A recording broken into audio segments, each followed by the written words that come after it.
ప్రత్యేక హోదా అవసరం లేదు, ఇచ్చేదేదో ప్యాకేజీ రూపంలో ఇచ్చేయండి, హోదా కన్నా ప్యాకేజీ పేరుతో వచ్చే డబ్బులే ముద్దు. ఇది ఆంధ్రప్రదేశ్ ముఖ్యమంత్రి నారా చంద్రబాబు నాయుడు గారి తీరు.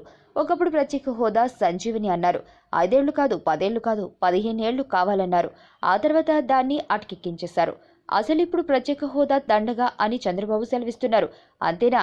ప్రత్యేక హోదాతో లాభం లేకపోగా నష్టమేనని ఇటు చంద్రబాబు అటు వెంకయ్య ఓ రేంజ్లో కథలు చెబుతున్నారు. పోనీ ప్రత్యేక ప్యాకేజీ అయినా వచ్చేనా అంటే దానికి దిక్కులేదాయే.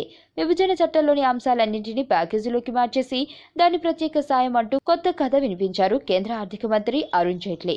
ఆ ప్రత్యేక సాయానికి ఇప్పటిదాకా అతిగతి లేని పరిస్థితి. కేంద్ర ఆర్థిక మంత్రి ప్రకటించాక ఇంకా దానికి చట్టబద్ధత ఏంటి అన్నది బీజేపీ వాదన.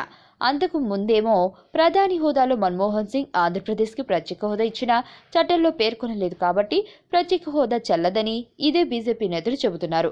ఇదిలా ఉంటే కేంద్ర మంత్రివర్గ సమావేశం జరిగిన ప్రతిసారి తెలుగు మీడియాలో ప్రత్యేక ప్యాకేజీ చట్టబద్ధత అన్న అంశంపై రచ్చ జరుగుతుంది. ప్రధానంగా టీడీపీ అనుకూల మీడియా ఇదిగో చట్టబద్ధత, అదిగో చట్టబద్ధత అంటూ సన్నాయి నొక్కులు నొక్కుతోంది. ఈసారి అదే జరుగుతోంది. ఇప్పటిదాకా ఆలస్యమవడానికి కారణం చంద్రబాబేనట. అంతకు మించి చంద్రబాబు అడుగుతుండడమే ప్యాకేజీ చట్టబద్ధత ఆలస్యమవుతుండడానికి కారణమట. నవ్విపోదురుగాక మనకేటి అన్నట్టుంది ఈ మొత్తం ఎపిసోడ్. బీహార్ ఎన్నికల్లో ప్యాకేజీ వేలంపాట పెట్టారు ప్రధాని నరేంద్ర మోడీ. జమ్మూ కాశ్మీర్కి ఇదే తరహాలో ఆయన హడావిడి చేశారు.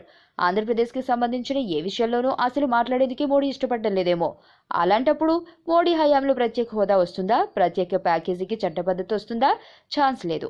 అయినా మాకిది కావాలి అని గట్టిగా చంద్రబాబు అడగనప్పుడు మోడీ మాత్రం అంత ఇంట్రెస్ట్ ఎందుకు చూపుతారట?